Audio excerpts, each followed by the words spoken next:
Hi guys, welcome back to the channel. Today we're going to be analyzing the characters of As Told by Ginger and all the hard lessons that she had to learn as a kid. Ginger Foutley. The show starts out with Ginger Foutley struggling to navigate her way through tweenhood, wanting to be a popular kid and yet still clinging to the friendships she still has while she attends middle school. Ginger is introduced to us writing in her nightly journal about how she thinks this school year is going to be the best one yet. While it's not exactly clear what grade Ginger is in, it is known that she's 12 years old, which to me would put her about 6th or 7th grade. Ginger is known around school by the two most popular girls, Courtney and Miranda, as a wannabe. Well, Dodie, I hope you'll be an improvement on Brett. Ginger, who tries her hardest not to stick out but doesn't want to be forgotten by her peers, lives a pretty regular life. Just like any other tween, she goes home, goes to school, and does her homework. She lives with her mom Lois and her younger brother Carl, who I swear is as much of a lead character as Ginger is. I'm calling it Alien Bursting Out of Tangelo. The idea was to paint a still life, not a disturbed one. Her mom is a single mother and a nurse who works long hours at the local hospital, and that leaves Ginger and Carl alone for most of the time, showing to the audience early on that Ginger has a different set of responsibilities than her friend group. Her little brother Carl is as truly as diabolical as characters come. Just like many other on-screen little brothers of that era, like Matt from Lizzie McGuire, Corey from That's So Raven, and Lewis from Even Stevens, he's not only very smart-mouthed, but he's cunning and so calculated, setting out to ruin everyone's day just for the sake of the laugh, and honestly, I'm here for it. And just like any good evil mastermind, Carl also has a sidekick that goes by the name of Hoodsy. Ginger, who most would describe as a goody two-shoes, has her first run-in with bad behavior in an episode where the it girl of Lucky Middle School, Courtney Grippling, is having her birthday party. It's the first party of the year, and the first time we see Courtney and Miranda addressing Ginger and her two best friends, Macy and Dodie, who are also known around school as the wannabe loser trio. The term wannabe was popularized in the 1980s by artists like Madonna and Michael Jackson, insinuating that someone wanted to be them or be just like them. It was celebrities' ways of calling out crazed or jealous fans who were trashing them to the tabloids, and the term was then revitalized by the Spice Girls in 1996, with one of their most known singles called Wannabe. This term still lingering in people's minds from the previous decade, there's no wonder how it trickled into schools and became a part of the everyday teen verbiage of the time. Miranda, who knows how much Ginger wants to be their friend, sets Ginger up with the impossible task of getting Courtney something cool for her birthday. And Ginger would rather die than to be seen as uncool. Invitation to Courtney Grippling's birthday party. You must be very pleased with yourself. You're really moving along for you, Ginger. And don't worry, there's nothing to be nervous about. Except for maybe what to give Courtney as a gift. Accepting the impossible task, Miranda meets Ginger, Dodie, and Macy after school in front of a bank and tells Ginger to steal the lawn sign because it's something Courtney doesn't have. Ginger declines Miranda's request, and Miranda gives her until the next day to change her mind. When the day rolls around, Ginger, Macy, and Dodie are talking in the bathroom, and her friends are no more help than Miranda was, telling her that her craft birthday gifts that she makes them won't cut it for their first middle school party, and that she should be honored to have even been invited to a Courtney Grippling soiree. Dodie even admitting that the hand-painted bows that Ginger makes for her birthday were childish. And if I were Ginger, I'd make a huge note that Dodie is never getting a gift from me again. Ginger, who says she has no money, comes to grip with the fact that she has to beg Miranda for help. And once again, they are back at the idea of stealing the bank sign. Throughout this series, Ginger is shown having to make some tough calls for a kid. She wants to grow and make friends, but she's scared of the idea of losing the one she already has. She is truly afraid of the idea of change, from not knowing how to say no and ending up having to do community service for stealing the bank sign, to not standing up for herself when Courtney and Miranda spread lies that she is a boyfriend and has kissed a high school boy under a snack table when she really hasn't. We see this ongoing need for approval and acceptance crop up numerous times over the series, with one episode where Ginger took Courtney's place, even pretending to be her. Another episode where Darren started to date Miranda and Ginger gave him the silent treatment, wedging the distance between them even further.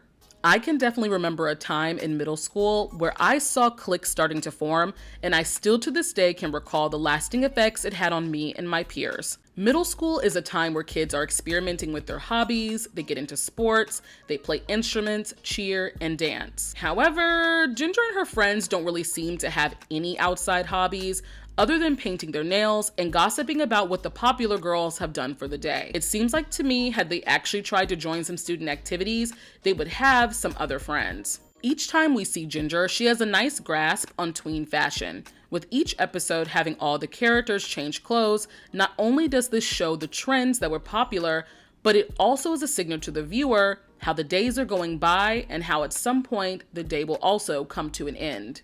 Just like at the end of each day, Ginger will write in her notebook everything that has already happened. Daily, we see Ginger wearing bright colors that complement her bright red hair. And even though you see Carl and Lois with red hair, the tone is much lower, almost like a burnt orange, as if to set her apart from her family not only in looks, but also in her thought process about life. Ginger tends to see the world bright and full of possibilities, while Lois and Carl seem to see the world for what it really is. Carl, I thought you were an atheist. Yeah, I needed a word with the big guy. She wears a lot of yellows, blues, green, pink, and a lot of denim jeans and cargo pants.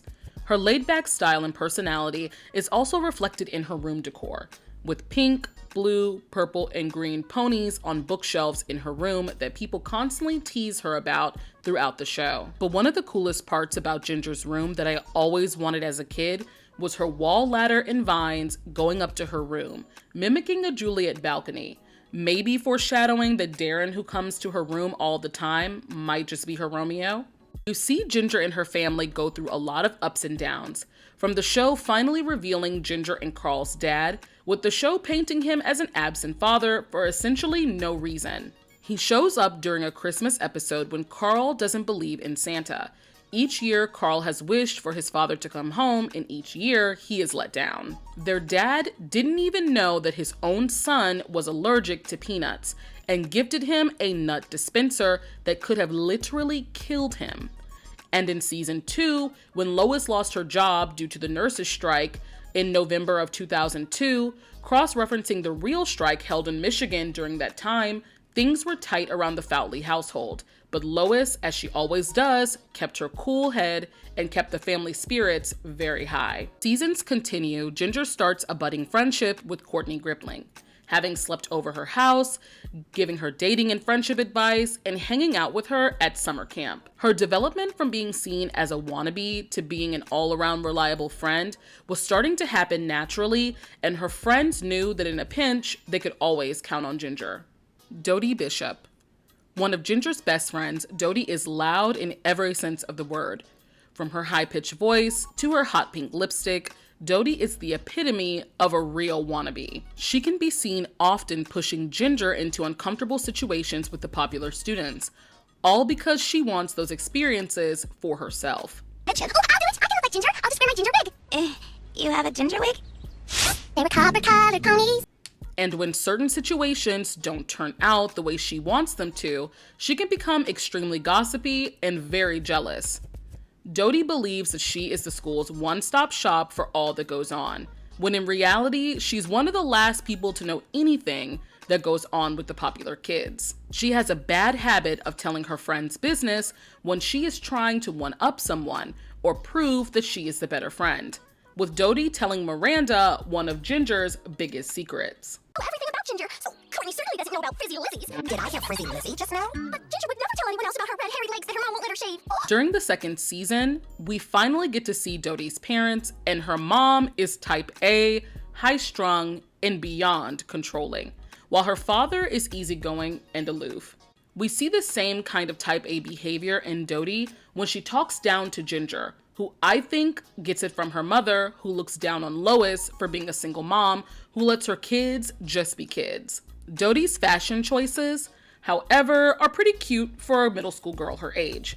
Out of the trio, she dresses the most like a girl. While Macy dresses like a true nerd and Ginger is more of a tomboy, Dodie is seen wearing skirts and dresses in high contrast colors, yellow, red, and green, along with touches of orange with her signature pigtails that we see her wear just about every episode. During the first and second season, Dodie spends most of her time thinking about herself and her feelings over her friends and weaponizing their secrets against them. I don't necessarily believe it's all on purpose, but Dodie definitely has diarrhea of the mouth syndrome. And to me, she was truly a hater, and she hated Ginger's ability to be easily well-liked. While both Dodie and Ginger were people pleasers and had skinwalker tendencies, Ginger's reasoning was because she cared for the person, but Dodie's reasoning was more self-serving. Overall, she's truly one of the worst best friends put to screen, and she acted no better when they finally transitioned to high school. Macy Lightfoot. Out of the wannabe loser trio, Macy is the most docile. She never rocks the boat and always rides the fence on tough issues. Macy's nerdy appearance is very intertwined with her personality. From her green hair to the green glasses and muted green and brown wardrobe, it's not the most appropriate for a middle schooler. Have you ever seen those librarians that own porcelain figurines? Yeah, think that. She is so super sweet and never wants to hurt or offend anyone that she's around. Macy is clearly an empath, and while she doesn't always speak up during the confrontation, she eventually gets up the courage to speak her mind when it comes to holding her friends and those around her accountable for their bad actions. Macy's wardrobe always encompasses her green glasses, large sweaters, vest, and colored stockings. She is the most mature color palette amongst the group. When Macy is put into one of the most uncomfortable situations during school, where she has to attend an upper-level high school French class alongside Courtney. The older girls set a trap for Courtney, and Macy was key player in saving the day. We've been looking all over for you, Courtney. We thought you'd never get here. You act like I'm the life of the party. Oh, but you are. And while I don't want to talk too much about the trap during Macy's section, I will circle back around to it during Courtney's. However, this is the first time that we see true growth in Macy. Although she herself is a victim of bullying, she doesn't allow other people around her to get bullied, even if it is Courtney Grippling. One of the things that stood out to me the most was when we got to see how Macy actually lives. She is also a rich kid. She lives in a mansion just like Courtney and just like Miranda. And unlike Ginger and Dodie's houses that truly look like regular homes.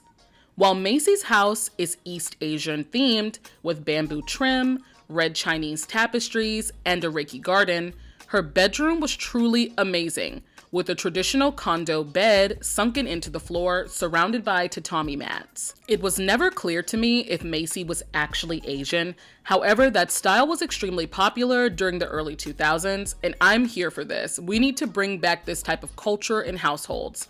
Respectfully, of course. Miranda Kilgallen.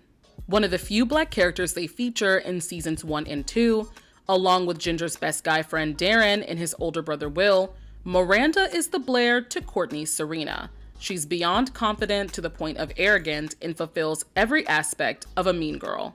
And baby, when I say I love it all, she is truly the perfect it girl. Voiced by Cree Summer, who plays characters like Susie Carmichael from Rugrats and Princess Kita from Atlantis, along with so many others, Cree is such an overlooked gem in the voiceover community, and she needs her flowers ASAP. While Miranda is Courtney's right-hand woman, please don't think she doesn't have her own spotlight.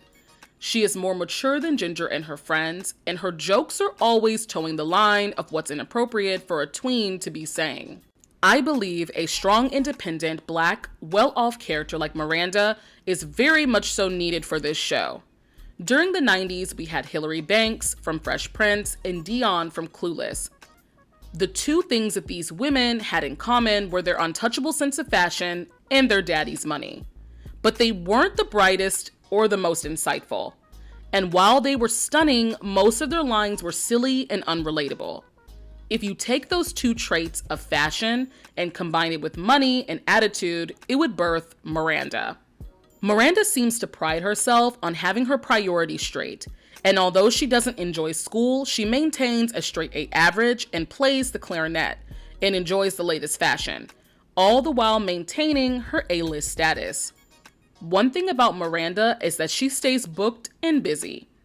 We see Miranda for the first time waver when she and Darren start to attend military camp together, and her father, unfortunately for her, was the drill sergeant and wouldn't let her forget it. Darren at this time could see Miranda struggling and stood up for her against her dad, which ended up getting both of them in even more trouble. However, in that moment, she seemed more human than usual. Another side of Miranda to note is that she's a fierce friend and the villain of seasons 1 and 2.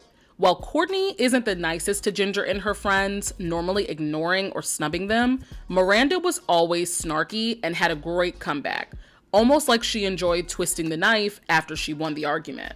Her style is again more mature and elevated even amongst the group of popular girls and guys.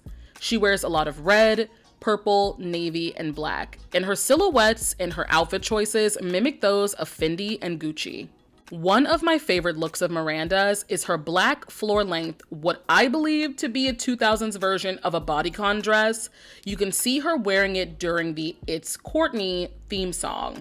Pink capri. It's Courtney, it's Courtney. Who's the girl who loves to ski? It's Courtney, it's Courtney. And even though she looks beyond miserable, she is always there to support her main friend.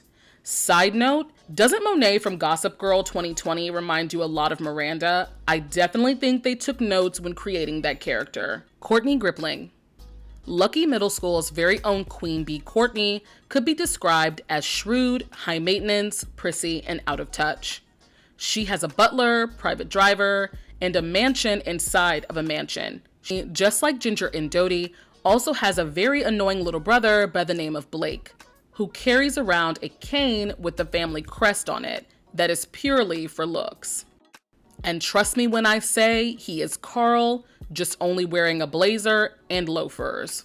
One thing that stays true throughout seasons 1 and 2 is that Courtney is and will always be the center of attention. She's prim, proper, and at all moments she has her nose in the air. She knows she is better than everyone, and while she does consult most things with Miranda, she always has the final say. She also believes that she is above everyone and sometimes doesn't even look in the direction of her peers.